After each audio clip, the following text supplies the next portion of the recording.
All right, everybody. So, some people were asking about where's the visor come from. Now, this piece in here came with the pattern. It is just the visor, but that it does nothing to help me because I really wish that the guy who made the pattern, I wish that he had supplied just a flat paper pattern for what would fit inside the visor. So, the program I'm using, ArmorSmith, could probably take that file and flatten it down, but I don't know how to do it. I can't find how to do it. So we're going to do it the old school way. The only other way I know how. We're going to make a paper template. So first off, what we're going to do, we're going to cover it with this masking tape, which this masking tape came with my 3D printer, because make sure you have a little bit of overhang. You want it like in the middle of it.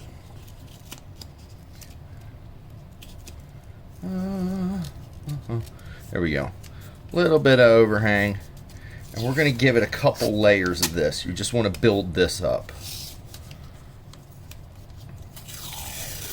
But yeah, I don't know why he wouldn't supply a flat paper version of it, because there's this stuff called Hobart 7758550. It's some model number, but it's a welder's mask or a tinted face screen. And apparently it's all the rage with Mandalorian helmet makers. Now, if I can get it, I bought a tinted one. But once I get this paper pattern going, I can do however many I want. I haven't decided how I'm going to adhere this to the mask, whether I'll hot glue it in or epoxy or something. But I do have a roll of gold mirror film that I could use. Like get a clear one and then do gold mirror film over top of it or behind it, so that it's a gold mirror filmed visor. That would be cool, except I kind of want to do the front face part of the visor in a metallic chrome gold. Or actually, it's more like a brushed brass. When I can find it, because it's this company Alucard, and it's meant for your airbrush and for model painting, and they got this gold that, it's really good, but they're calling it brass, and it is sold out everywhere. And so I'll have my name on a couple waiting lists to get that, and hopefully I won't have to find another source. There's a company in the UK, they sell it and will ship it, but they don't ship to the US. I know, cosplay problems. We're almost done. I'm going to give it 2 layers all across.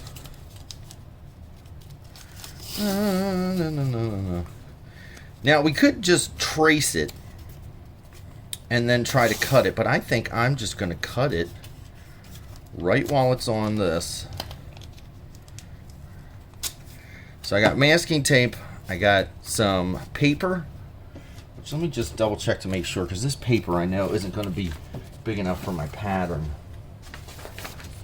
So instead, I will take 2 pieces. 2 pieces of paper. I'm going to overlap them.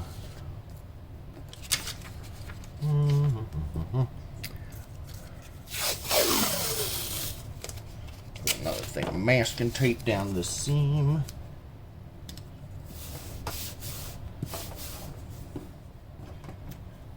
And voila, you now have yourself a bigger piece of paper. Wait, hold on, let me take my craft knife, which I put a new blade in. Whenever you're starting a new project, always put a new blade in your knife. Most accidents where you're cutting yourself or you get a shitty cut are because your blade is dull. I saw one thing on the internet. Some guy, he used the same blade for 11 years and just kept sharpening it, and the tip finally broke off. He's like, oh, I have a new one. Okay. Now we have our piece of paper. We have our 2 rows on this. I'm just going to start cutting this away, or cutting right up against the seam or the edge of this pattern.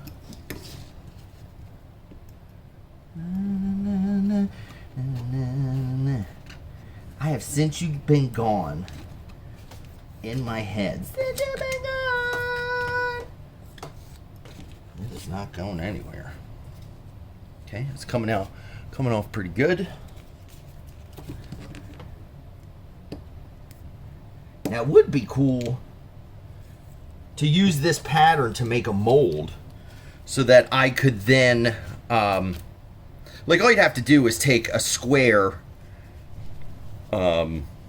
anyway, just make a mold for this so you could heat up a sheet of acrylic and make it out of acrylic, and then just a heat gun, put it in your mold, get it to the right shape. Your wings are up here. Thank you, love. We got me wings from 7-Eleven. Okay, it's coming in. I'm sure everyone's enjoying my bald spot. That's great. Super good for my confidence.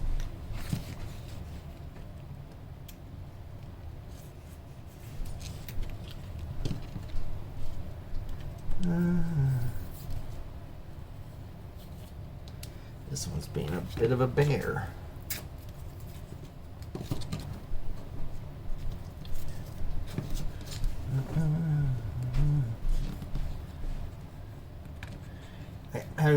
Finding myself having to roll it, so I'm constantly cutting against a flat surface. Okay.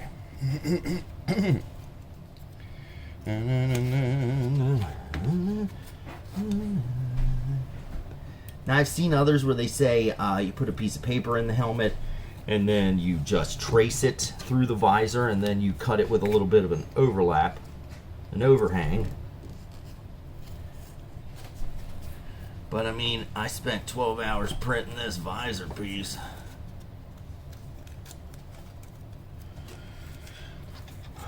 And I know it'll fit. I hate that noise. You guys have noises that just run chills down your spine? Like nails on a chalkboard. That doesn't bother me. The sound that bothers me is this sound exactly.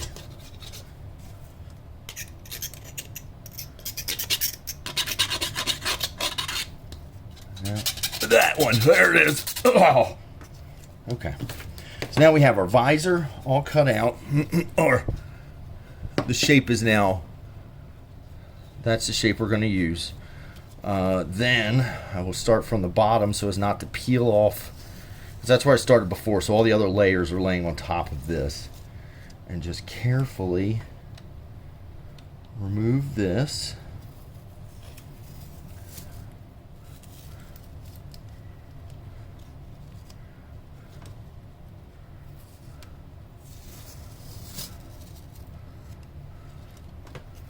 Oh, last stage is there. Okay, now we're going to take our piece of paper.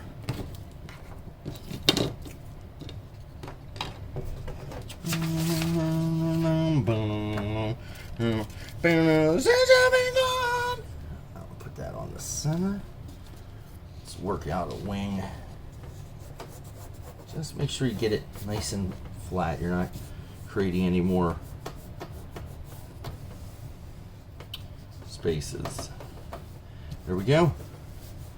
And that is now, I'll cut this out, and that is what I have to cut out of that Hobart material, and then I know that it will fit in the helmet. If not, I can make a couple marks to, it'll work. It's got to do it. There's a little spot here I want to get rid of.